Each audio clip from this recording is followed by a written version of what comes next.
Welcome, YouTubers.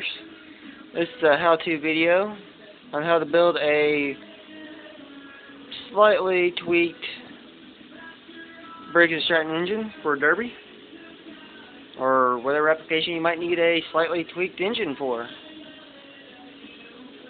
Just little tips and tricks of how I build my engines. I'm not going to show you all of them, of course. I'll show you some of the general ones, the easiest. Right here you have a standard 8 horsepower Briggs & Stratton, already cleaned up, painted. I pulled the shroud that comes off there and pulled the head off to clean it. This motor ran good, but it's not to my standards. As you can see all that crap, this motor probably overheated. Where the hell did my screwdriver go? So always make sure to clean your motor out real good. Clean all that crap out.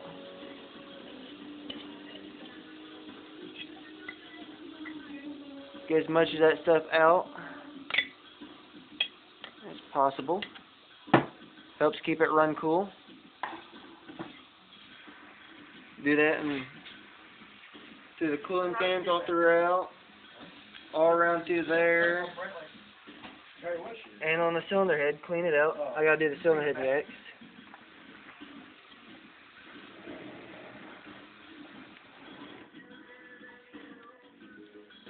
See, this side's cleaned up. I still gotta clean up these ports.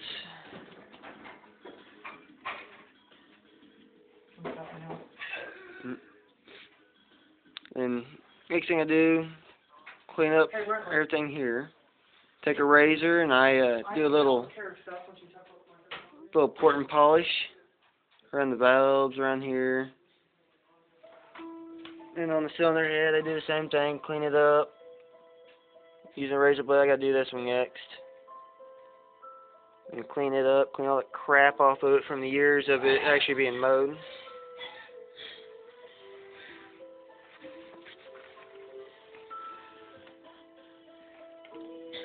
Let's see, what else do I do?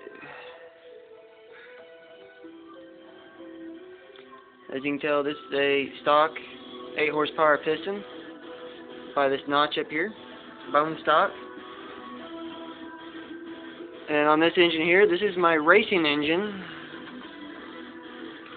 just for the demo, but for this year, it's going to be out off the mower for a while so I can rebuild it. So obviously it needs to be cleaned up. And it needs new rings because the rings are shot, and also it needs new valves. As you can see, there's no notch. It's a 30 over bored out engine. Started out as an 8 horse Briggs. See, stock 30 over. So all it needs new rings. I'm going to change the valves and it's going to be ready to go again. Another little tip I do on the pulleys. Usually there's another pulley right here for the mowing deck. Cut that off. You don't need it. It's junk. Just run your drive belt. That's all you need. Of course, run electric start. Make sure your starters are good. I use heavy duty cable, usually for amp wire or for actual cars. Get as much voltage to them as possible. Of course, run an air cleaner, make sure it's clean. I gotta clean that one up, needs a new filter. On the stock cooling fans, always have those on because it helps direct air off the fins down onto the cylinder head to keep it running cool. The cooler the engine runs, the longer it's gonna run. Usually better on gas, I guess. This one's going to have a pull start too. Maybe, I don't know. But always run fresh oil before every event. Helps prolong the engine. Let's see. You see how nice that cylinder is? It's a low mileage engine. It ran really nice whenever I had my racing carb on it. Had great compression. I'm just cleaning it up, getting it ready to do my little mods for a demo. Move these on over. The racing carburetor. It's been rejetted. I gotta clean it up because obviously it's dirty as hell. See, I've got an exhaust pipe. I made a header for it, custom header with the stack. That'll be going on this. I don't recommend running the threaded in pipes like you usually see on them, because I'll show you on this one. As you can tell how damaged this port is. See how it's all ripped out? Tore it all up to where I had no choice but to run a racing header.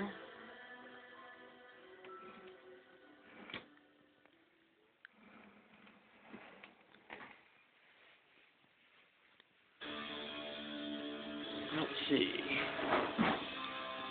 Always have a kill wire, of course. Never run this stock thing because sometimes they'll ground out. It's just a plug-in style. You got 2 wires plug in. On this one here, it had this little doohickey here. And I don't really care much for them. I just rather just hardwire it to the switch. When it comes to the throttle, there you go, hook your throttle cable up. You'll have a little thing that looks like that. I run a nut and bolt through there so they don't come loose. They're bad about stripping out. I still gotta get a vent tube. I'm gonna run a vent tube on this one. On the other one I didn't have it. That's why it's so oily. Oh, I may not run it. Probably not, but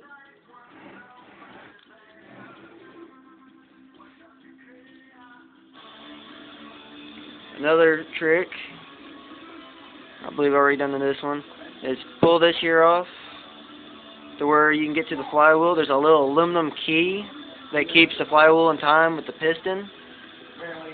Take that little aluminum key out because they're bad about shearing.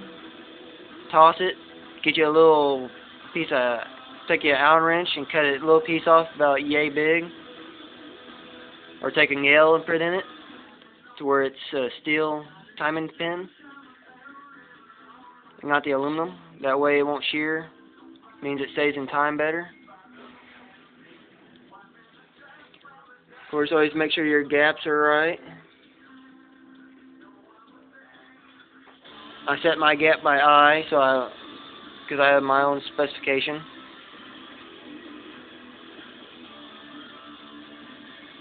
So I've got a dipstick that goes up there. I got to clean up. Oh, I always run those. Let's see. Another little tip. It's a little carburetor bracket that usually you see the gas tank on the sides or whatever. Bolts right there. Run those because that's extra protection. This one here has been bent over real bad and you can see the shield's damaged. It happens.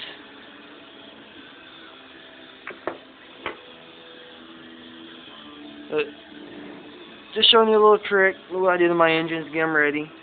I still got some cleaning to do on this one, just to make sure it stays nice and cool. That nice bright yellow I painted. Yeah. Look how the crap came out of it. But I guess that's just first tip on how to build a derby mower, is just make sure your engine's good and stays cool. Make sure it's cleaned up. Change your oil before every derby. And always pull the head off to clean all the carbon and stuff out. Make sure it's good and clean so you get optimal power out of it. It's one of the key things. Of course, boring it out doesn't hurt. But stock ain't bad either. I'm gonna call my brother now.